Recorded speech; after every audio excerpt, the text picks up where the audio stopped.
This is going to be a very different video than what I would normally do, because this is going to be talking about gameplay elements, like actually going on a deep analysis about, statistics and like actual gameplay, rather than just me stating my opinion on some random thing, or going on about nonsense. Now the reason I'm making this video is because I've been really getting back into Dawn of Fire again lately, ever since Pongping came out, which is weird because before Pongping, I think the last time I really played Dawn of Fire was like to get some random prismatic, like Stog or something.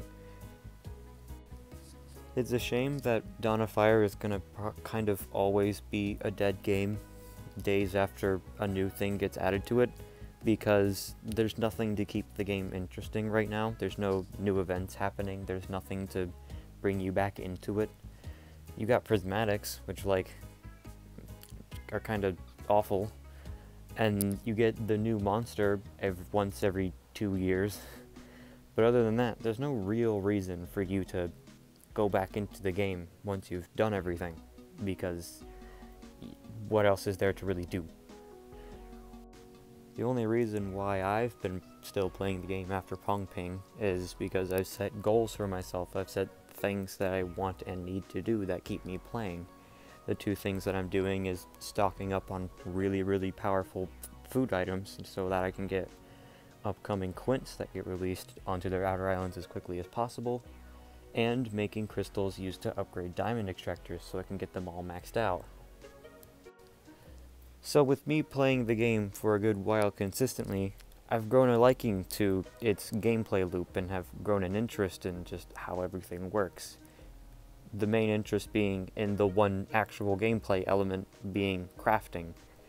MSM doesn't have crafting. MSM just has a bunch of currencies that you use to spend on things until you can run out of things to spend it on. But with Dawn of Fire, it's a constant gameplay loop of just crafting things that are used to craft things, that are used to craft things, that are used to either level up monsters or to upgrade structures.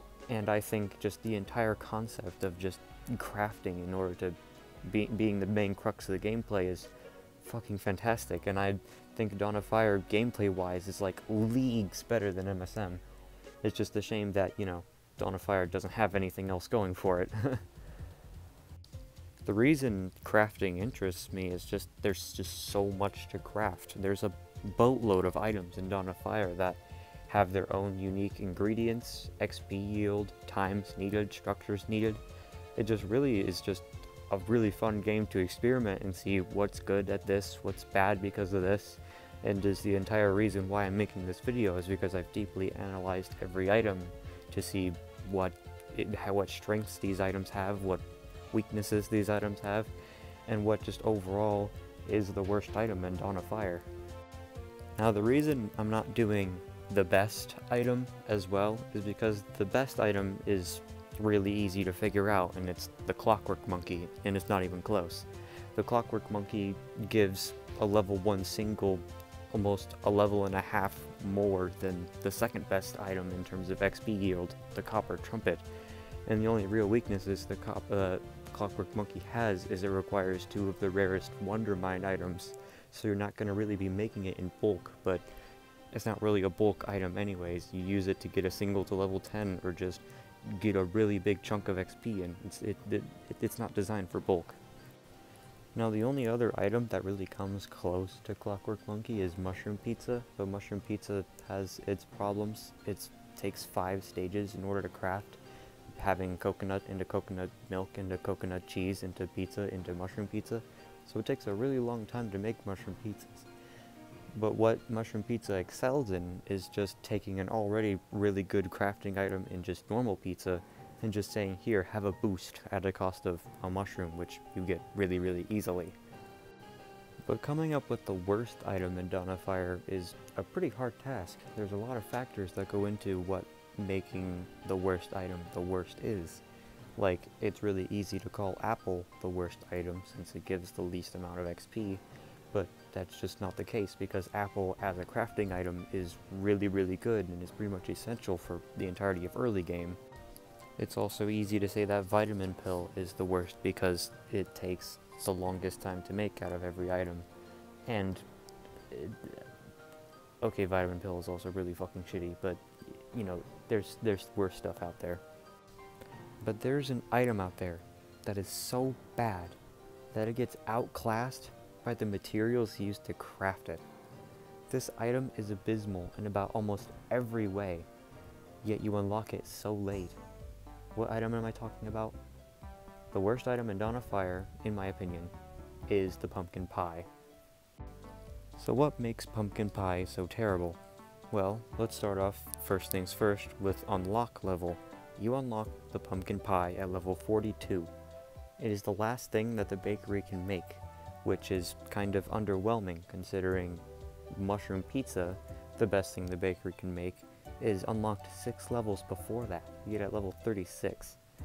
And so you just go from pizza into mushroom pizza, which are both fantastic items, into pumpkin pie, which is awful, like genuinely terrible. Next, let's talk about its ingredients. Its ingredients aren't that bad to make at all. It's just 2 pumpkins and 2 wheat. But here's where it all fails. First off, both of those items come from the same structure, which is a bad sign, which means you can't make them in bulk. Both of those coming from the farm, or whatever that structure is called. The thing is, pumpkins themselves are a really valuable ingredient to have.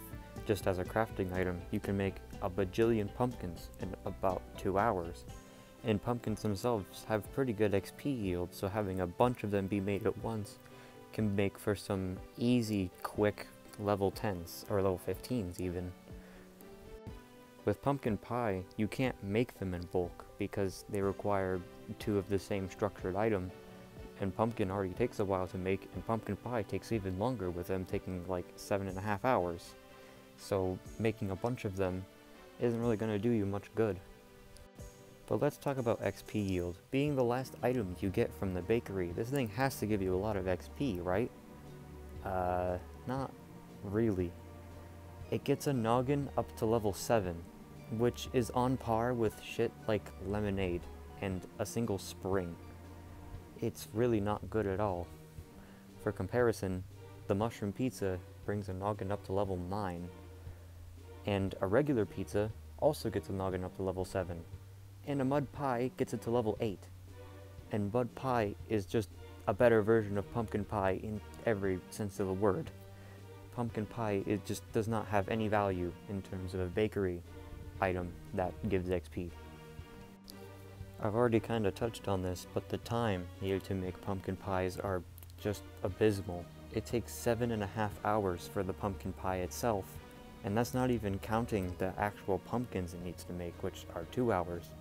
So having 9.5 hours for a pumpkin pie is just not optimal at all, especially since just making 6 pumpkins from one farm can get a noggin up to the same level as a pumpkin pie. So there's absolutely no reason for you to make the investment in going for a pumpkin pie when you can just hard go in on a bunch of pumpkins and just get way better results and just do more optimally.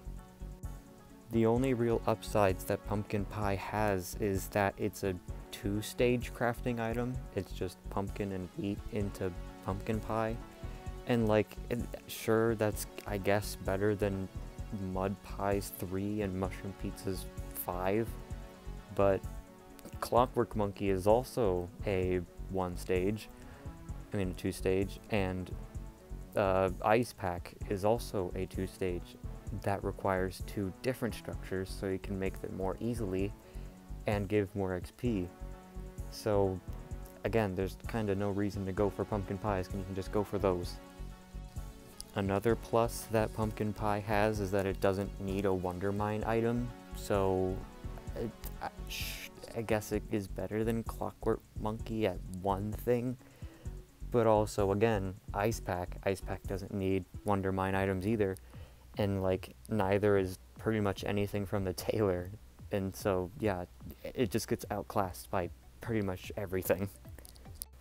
The only real niche that pumpkin pie has is that it's less storage space than 6 pumpkins, so if you really just want to stock up on those so you can get monsters to Party Island I, quicker, I guess. But like, I don't know, man. I just keep looking at Ice Pack and I'm like, this thing's just kind of it, but better. There's just no reason. There's no reason to go for pumpkin pie. It's just so awful.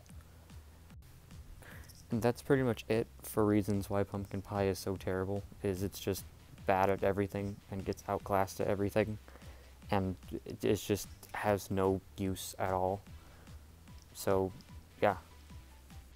It was actually really fun to just kind of go in depth on what the worst item in Dawn of Fire is, because there's a lot of good choices out there for worst item. Because my original worst item for this video was going to be sunglasses, because sunglasses are also really fucking terrible and are like the worst Wondermine craftable you can do. But yeah, this video was really fun to make because I just think going in depth on MSM is just really fun. It's the entire reason why I joined in on YSM when it happened. And I'm probably going to make more videos like this involving MSM and Dawn of Fire, because they're like my favorite mobile games by far, and I think their gameplay is very interesting. There's a lot to really talk about, and they haven't really been talked about at all. MSM and Dawn of Fire are just kind of like, the information is there, but experimentation and just actual theory crafting, there's not really much in terms of like commentary or just anything on it. So I think videos like this would be interesting, and let me know if you'd like to hear more about just me going in depth on random mechanics in MSM, and just give me ideas if you have any, because I'd be sure as hell wanting to talk about them. I like talking about these games, and just, yeah, that's it.